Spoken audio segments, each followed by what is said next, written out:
শেখ হাসিনার সাম্প্রতিক মন্তব্য যে তিনি এই বছরেই দেশে ফিরছেন, এটা রাজনৈতিক অঙ্গনে এক বিশাল আলোচনার জন্ম দিয়েছে। এই আলোচনার জন্ম দিয়েছে, এর সাথে সাথে আবার বেশ কিছু প্রশ্নেরও জন্ম দিয়েছে। যারা এটাকে বিশ্বাস করছেন না, মনে করছেন শেখ হাসিনা এমনি এসব কথাগুলো বলেছেন, তারা যেমন এই বিষয়টা নিয়ে বলছে, মুখে অস্বীকার করছেন বটে, কিন্তু এটা চিন্তা করছেন, ভাবছেন, অনেকে ভয়ও পেয়ে যাচ্ছেন যে শেখ হাসিনা দেশে ফিরলে তাদের কি অবস্থা হবে। কারণ এই জল্পনা সন্দেহ যারা করছেন তিনি ফিরবেন না, তারা সন্দেহ করছেন, কিন্তু তাদের মনের মধ্যে ভয়টা আছে, কারণ দেশে ফিরলে তাদের কি হবে। আবার যারা আওয়ামী লীগের ভক্ত, আওয়ামী লীগের কর্মী সমর্থক, তাদের মধ্যে সবাই তারা অধীর আগ্রহে অপেক্ষা করছেন যে কবে শেখ হাসিনা দেশে ফিরবে। কিন্তু তাদের মধ্যেও আবার একটা প্রশ্ন আসছে মনের মধ্যে, তিনি তো ফিরবেন বলছেন, কিন্তু কিভাবে ফিরবেন। বাজারে কিন্তু অনেক রকম জল্পনা চলছে।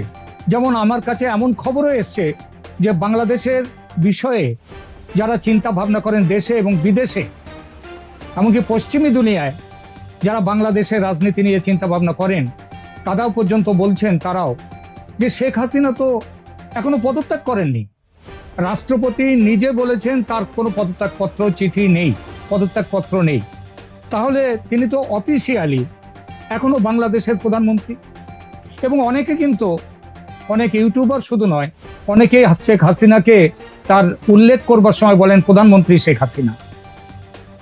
তিনি আওয়ামী লীগের সমর্থক হতেই পারেন, হয়তো সেই জন্য তিনি বলছেন, কিন্তু টোটাল ব্যাপারটা নিয়ে এমন একটা ঘোট পাকিয়ে গেছে যে কি হবে কি না হবে এটা বোঝাটা খুব মুশকিল হয়ে পড়েছে।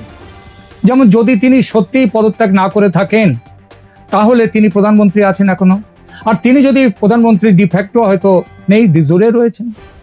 কিন্তু তিনি প্রধানমন্ত্রী যদি থাকেন, তাহলে আবার তারেক রহমান কি করে প্রধানমন্ত্রী হলেন, কি করে সেখানে ভোট হলো, এই টোটাল জিনিসগুলো কিন্তু প্রশ্নচিহ্নের মুখে পড়ে যায়।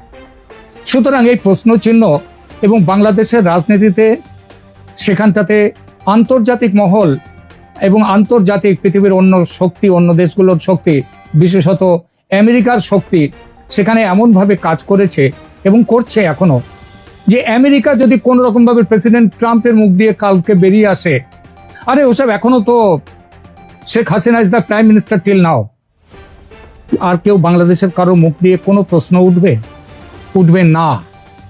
ঠিক তেমনি ভাবে অনেক রকম সম্ভাবনা হতে পারে। কালকে যদি শেখ হাসিনার ব্যাপারে ট্রাম্প বলে দেন তাকে আবার তার রাজপাট ফিরিয়ে দেওয়া হোক, শাসনের শেখ হাসিনা এখন officially she is the prime minister of Bangladesh, তাহলে তার বিরোধিতা করবার জন্য পৃথিবীতে কেউ থাকবে না।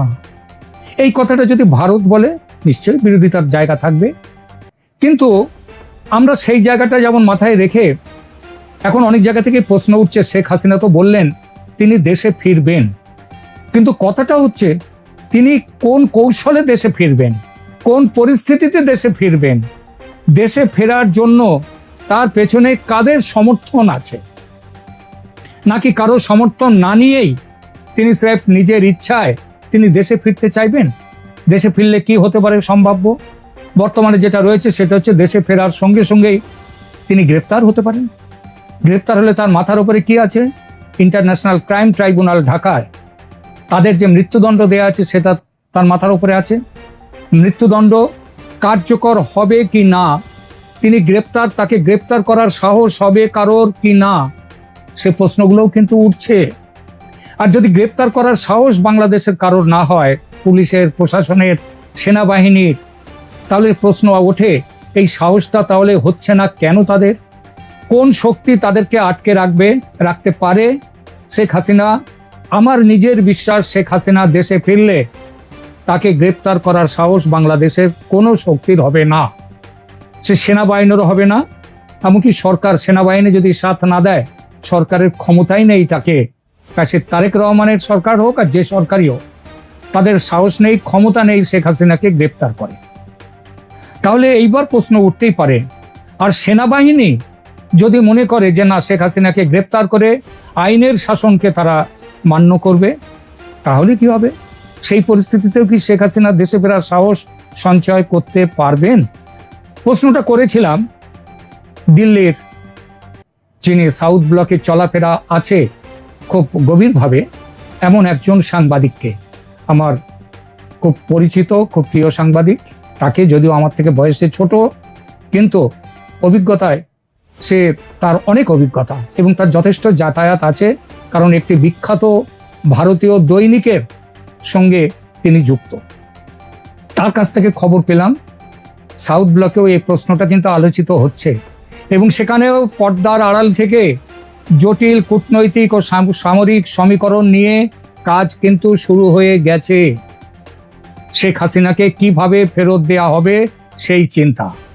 আলোচনাটা আর কেবল রাজনৈতিক দলের মধ্যে সীমাবদ্ধ নেই, এর কেন্দ্রবিন্দুতে চলে এসেছে নিরাপত্তা এবং ভূ রাজনীতির অত্যন্ত সংবেদনশীল দিকগুলো।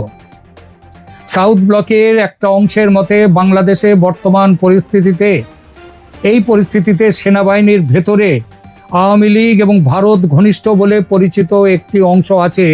যেমন আছে পাকিস্তান ঘনিষ্ঠ অংশ, তেমনই ভারত ঘনিষ্ঠ এবং আওয়ামী লীগ ঘনিষ্ঠ আছে। পাকিস্তান ঘনিষ্ঠ যারা, তাদের সাথে রয়েছে যেমন জামাতি সেনাবাহিনীর জামাত ঘনিষ্ঠ অংশ, তেমনি শেখ হাসিনারও একটা দল আছেন। তারা এখনো কিন্তু তারা বাংলাদেশ সেনাবাহিনীতে বহাল তবিয়তে আছেন। বিভিন্ন নির্ভরযোগ্য সূত্রের দাবি, এই সেনাকর্তাদের সাথে ভারতের জাতীয় নিরাপত্তা উপদেষ্টা